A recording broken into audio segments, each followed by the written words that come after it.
सन 1970 में एक सैटेलाइट ने 3 मिलीसेकंड का एरर लिया और उससे पूरा ऑर्बिटल पाथ 50 किलोमीटर तक दिखता है। दोस्तों, ये कोई आम गलती नहीं थी, इसे ऑर्बिट का स्टेबिलिटी टूट गया। आपका दिमाग तब हिल जाता है जब ये सोचकर कि नन्हे डेटा एरर से ही $1 बिलियन मिशन बर्बाद हो सकता है। ये है ऑर्बिटल मैकेनिक्स की फर्स्ट ट्रेजेडी। आप जानते हैं, 1 डिग्री एंगल का फर्क 7000 मीटर की डेविएशन पैदा करता है और इस छोटी गलती ने नासा के एक्सप्लोरर मिशन को 1989 में नष्ट कर दिया। मैथमेटिक्स सब सही था, पर थर्मल एक्सपांशन ने कैलकुलेशंस में सटल चेंज ला दिया। ये एक रिमाइंडर था कि प्रकृति के micro level dynamics theoretical formula से तेज है।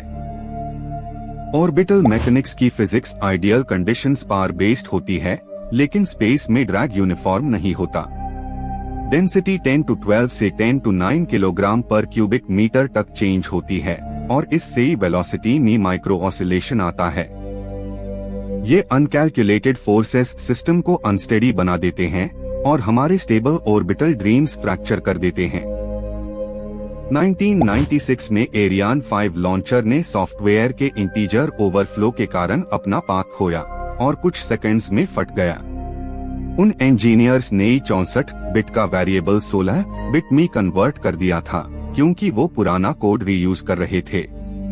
ये इंसिडेंट ऑर्बिटल मैकेनिक्स पर ट्रस्ट को डीपली शेक कर गया, जब मैथ्स और सॉफ्टवेयर एक दूसरे के अगेंस्ट चले गए। आपको लगेगा कि ग्रेविटी सब सेम पुल देती है, पर अर्थ का शेप ऑब्लेट है। इक्वेटोरियल बल्ज के कारण फोर्स डिस्ट्रीब्यूशन जगह जगह वेरी करता है। ये 21 किलोमीटर का डिफरेंस होता है पोल्स और इक्वेटर के रेडियस में। जब प्रिडिक्शंस पर असर पड़ा, ऑर्बिटल प्लेन ग्रेजुअली ड्रिफ्ट कर गया और मिशन के पैरामीटर्स बिगड़ गए।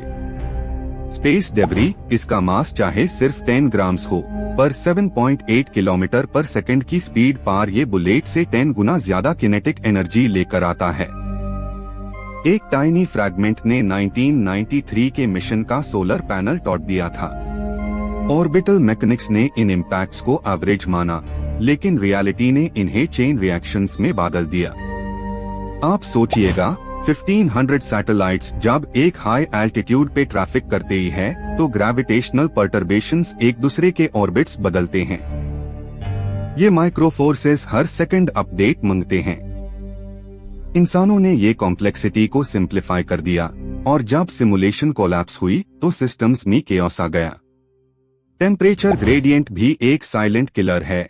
जब शैडो रीजन में -170 डिग्री सेल्सियस और सनलाइट में 120 डिग्रीज होता है, मेटल के पार्ट्स एक्सपैंड और कॉन्ट्रैक्ट करते ही है और सेंसर रीडिंग्स गलत डेटा देते हैं।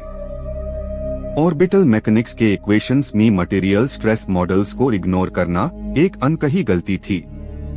2007 में चाइना ने एक एंटी सैटेलाइट टेस्ट किया, जिसने 3000 से ज्यादा डेब्री पीस ऑर्बिट में भेज दिया। ये ऑब्जेक्ट्स 800 किलोमीटर पार चक्के का रहा। मैकेनिक्स ने अस्यूम किया था कि एटमॉस्फेयर इवेंचुअली ड्रैग करेगा सबको नीचे, पर हायर ऑर्बिट में ड्रैग ऑलमोस्ट जीरो होता है और डेब्री अभी भी वहां है। ऑर्बिटल रेजोनेंस एक और मिस्टीरियस फैक्टर है।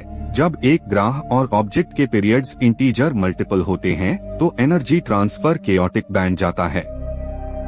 12 रेजोनेंस से छोटी पर्टर्बेशन भी मेजर डेविएशन क्रिएट कर सकती है। ये केओस थ्योरी ने बताया कि डिटरमिनिस्टिक सिस्टम्स भी कभी प्रेडिक्टेबल नहीं होते। सैटेलाइट्स के टाइमिंग सिस्टम में 1 नैनोसेकंड का क्लॉक ड्रिफ्ट डिस्टेंस में 30 सेंटीमीटर्स का एरर लाता है।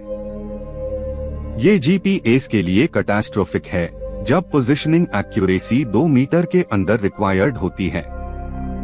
क्लॉक सिंक्रोनाइजेशन की फेलियर ऑर्बिटल मैकेनिक्स पर एक सटल ब्लो थी, जिसे कई मिशंस ने भुगत लिया। जब ऑर्बिट डीके होता है, तो ड्रैग कोएफिशिएंट में माइनर वेरिएशन एक्सपोनेंशियल इफेक्ट लाता है। 1998 के मीर स्टेशन डिसेंट में वेलोसिटी 7.65 किलोमीटर से 7.60 किलोमीटर तक गिर गई, पर एल्टीट्यूड 300 किलोमीटर से 180 किलोमीटर आया। ये नॉनलिनियर रिएक्शन सिस्टम को अनप्रेडिक्टेबल बनाता है और एवरी टाइम प्रेडिक्शन फेलियर मिलता है। ऑर्बिटल मैकेनिक्स की असली लिमिटेशन ऑर्बिटल प्लेन्स के इंटरसेक्शन में दिखती है, जब कोलिजन्स के चांस एक्सपोनेंशियली बढ़ते हैं। 2009 में कॉस्मोस और इरिडियम सैटेलाइट्स टकराए और 600 फ्रैगमेंट्स बन गए। ये इंसिडेंट एक रिमाइंडर बना कि थ्योरी के स्मूथ ऑर्बिट्स कभी स्पेस के हार्श एनवायरनमेंट झेल नहीं सकते। 2003 के कोलंबिया डिजास्टर में एटमॉस्फेरिक रीएंट्री एंगल सिर्फ 0.2 डिग्री ज्यादा था और शटल ओवरहीट कर गई। 1650 डिग्री सेल्सियस के तापमान पार वॉल सील्स पिघल गई। ये भयंकर घटना ऑर्बिटल कैलकुलेशंस के रियलिज्म लिमिट को हाईलाइट करती है, जहां हर डेसिमल का impact life and death decide करता है। स्पेस वेदर भी ये कहानी बादल देता है, जब सोलर फ्लेयर 10-12 जूल्स का एनर्जी बर्स्ट कर देता है। ये मैग्नेटोस्फेयर में इलेक्ट्रिक करंट्स इंड्यूस करता है और सैटेलाइट के कंट्रोल सिस्टम को जैम कर देता है। ऑर्बिटल इक्वेशंस में इसे स्टैटिक फैक्टर माना गया, पर प्रकृति की अनप्रेडिक्टेबिलिटी ने सिस्टम को हरा दिया।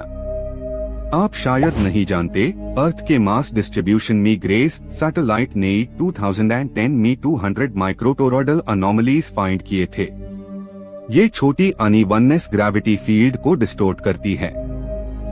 ऑर्बिटल मैकेनिक्स ने अस्यूम किया था यूनिफॉर्म स्फीयर, पर यह अजम्पशन कभी रियल नहीं था और हमारी कैलकुलेशंस हमेशा ड्रिफ्ट करती गई।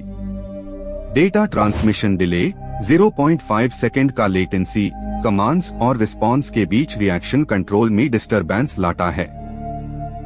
पोजीशन करेक्शन जब लेट होता है तो सैटेलाइट इनर्शिया के कारण ओवरशूट करता है।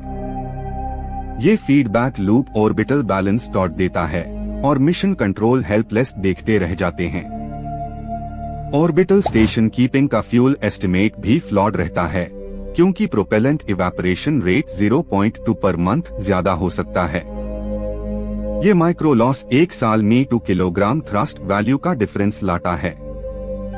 इक्वेशंस फ्यूल को आइडियल मानकर चलते ही है, पर ये माइक्रोफिजिक्स को इग्नोर करना एरोगेंस था।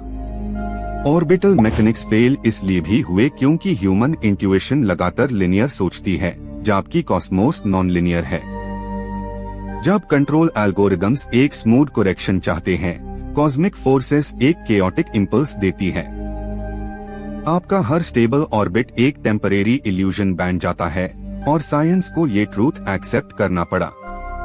आखिर में सबक ये था कि ऑर्बिटल मैकेनिक्स कभी फेल नहीं हुआ, बल्कि हमारे कॉन्फिडेंस ने ह्यूम धोखा दिया। इक्वेशंस सब सही थे, पर उनका एनवायरनमेंट बदलता रहा। आज भी हर सैटेलाइट ऑर्बिट में एक अनसर्टेनिटी जोन है, जहां इंसानी परफेक्शन प्रकृति के केओस के सामने झुक जाता है।